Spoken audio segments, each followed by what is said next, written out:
रात का अंधेरा हर तरफ फैला हुआ था। छोटा सा गांव जो हरे भरे जंगलों से घिरा हुआ था, अक्सर अजीबोगरीब घटनाओं का गवाह बनता था।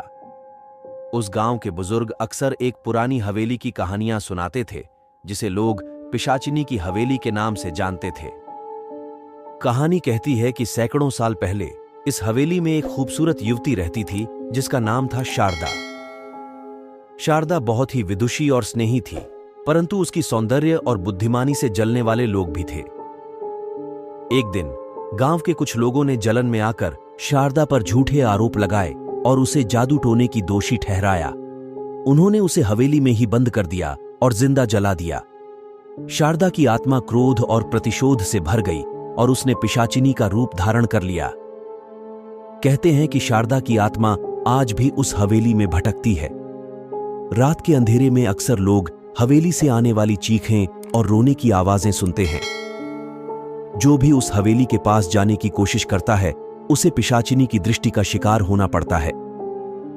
कई लोगों ने बताया कि उन्होंने पिशाचिनी को सफेद साड़ी में देखा है। उसके बाल बिखरे हुए होते हैं और उसकी लाल आंखों में सिर्फ प्रतिशोध की आग जलती है।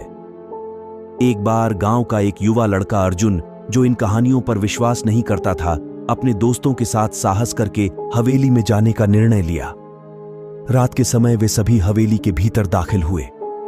अंदर का माहौल ठंडा और सन्नाटा था। हवा में एक अजीब सी गंध फैली हुई थी। अचानक अर्जुन के एक दोस्त ने हवेली के एक कमरे से चीखने की आवाज सुनी। वे सब उस दिशा में भागे और जैसे ही दरवाजा खोला, उन्होंने देखा कि एक परछाई धीरे धीरे उनके करीब आ रही है। वह पिशाचिनी थी। उसकी भयानक आंखें अर्जुन के दोस्तों की ओर देख रही थीं।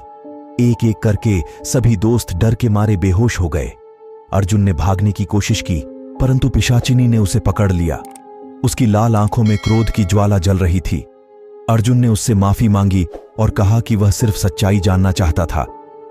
पिशाचिनी ने अर्जुन को छोड़ दिया, परंतु एक शर्त पर कि वह गांव वालों को उसकी कहानी बताएगा और यह भी बताएगा कि पिशाचिनी सिर्फ प्रतिशोध नहीं चाहती, बल्कि न्याय चाहती है। अर्जुन ने यह वादा किया और किसी तरह अपने दोस्तों को लेकर हवेली से बाहर निकल आया। अर्जुन ने गांव वालों को पूरी कहानी बताई। गांव के बुजुर्गों ने पिशाचिनी के आत्मा की शांति के लिए विशेष पूजा की। कहते हैं कि उसके बाद हवेली से आने वाली चीखें बंद हो गईं, परंतु आज भी उस हवेली को कोई रात के अंधेरे में जाने की हिम्मत नहीं करता। इस कहानी के माध्यम से यह संदेश मिलता है कि सच्चाई और न्याय की हमेशा जीत होती है। अंधविश्वास और जलन के कारण किसी निर्दोष को परेशान नहीं करना चाहिए, क्योंकि उसकी आत्मा कभी चैन से नहीं रहती।